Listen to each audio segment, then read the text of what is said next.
What's up, soldiers? Take 17. I've been trying to shoot this thing and it's all noise. Summertime, boy. Always a pleasure having you guys here in the kitchen with me. Today we're doing, yes, we're finally getting to it, the Char Siu Pork fried rice. If you recall, we did that barbecue pork or Char Siu Pork a couple of weeks ago, and I promised this fried rice. So here we go. Absolutely no sesame oil, nor eggs. We're injured in making this fried rice because I, man, don't like eggs in the fried rice. Eggs is for scrambling and sunny side up and thing. And sesame oil, not for me.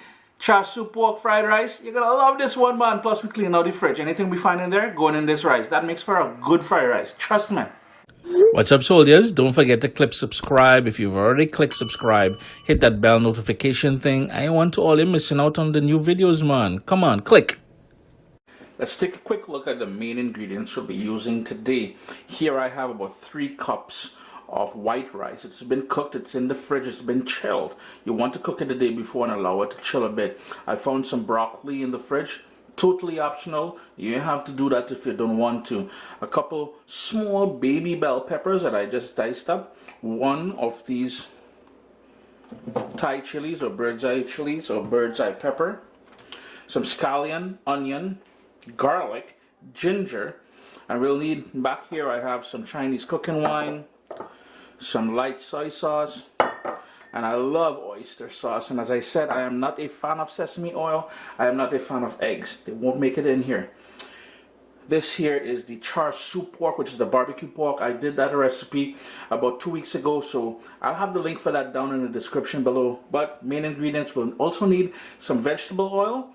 And yo, let's get started, man. I've got my wok on a medium heat with about 1.5 tablespoons of vegetable oil. And right away we're going to go in with the garlic, ginger, as well as the diced up onion. And that is a small onion that I just put the knife to. And move that around a little bit. And I don't want to burn the garlic, so I'm going to keep an eye on that. About 30 seconds later, we're going to go in with the bird's eye pepper as well as the baby bell peppers that I found in the fridge there. Give that another little mix. Heat still on medium. After about 1.5 minutes now, I'm going to go in with that diced barbecue pork. I'm going to warm that through. And the barbecue pork has a little bit of fat in there, so I want to render out some of that fat, and that's going to help create some more flavor as well. If you wanted to sort of pre-boil or steam the broccoli a bit before you add it in here, that's totally up to you. I like my broccoli with a little bit of crunch, so you'll notice I'm going to go in directly in here with it. I'm going to go in with a little splash of that Chinese cooking wine. We've got that soy sauce, and that's a light soy sauce. In goes that oyster sauce. Give that another little mixy mix. And the kitchen should already have that lovely aroma of a good Chinese food, yeah? You know what I'm talking about. You've been to this restaurant. You've been there. You know what I'm talking about. In goes that broccoli in there now.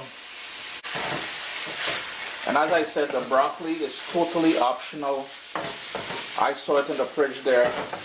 It is Corona time, so we're going to try and use all what we have in the fridge. Make use of everything. So if you have some cabbage in there, you know, rock that cabbage as well. Nobody ain't trying to waste nothing. These are hard times, you know. And Israel people, according to my mom, Israel people all over the world starving, you know. Real children would want this food. Whenever she tried to get us to eat something and we wouldn't eat it. It's been about 2 minutes since I added the broccoli in there. And in goes all that rice. And the reason why I like having it in the fridge, you can see how nice and grainy it is. Chilled rice always gives you that. And this rice was cooked in salted water. So we don't necessarily need to add any salt.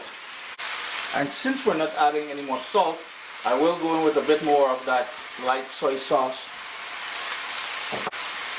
And it's just a matter of mixing everything up now.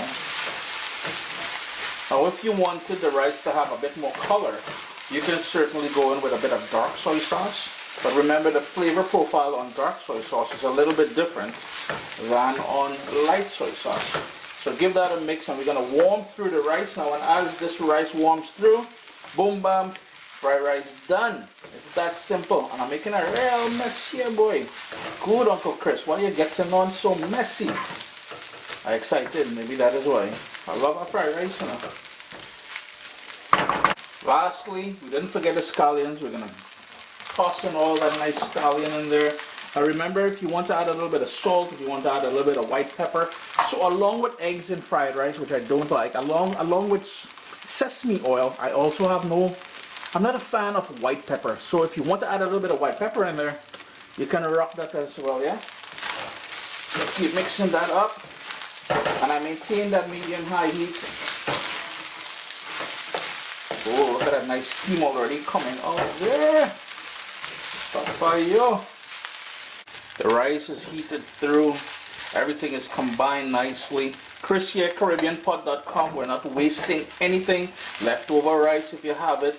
We found some broccoli in the fridge there. We had that Char Siu Pork that I made.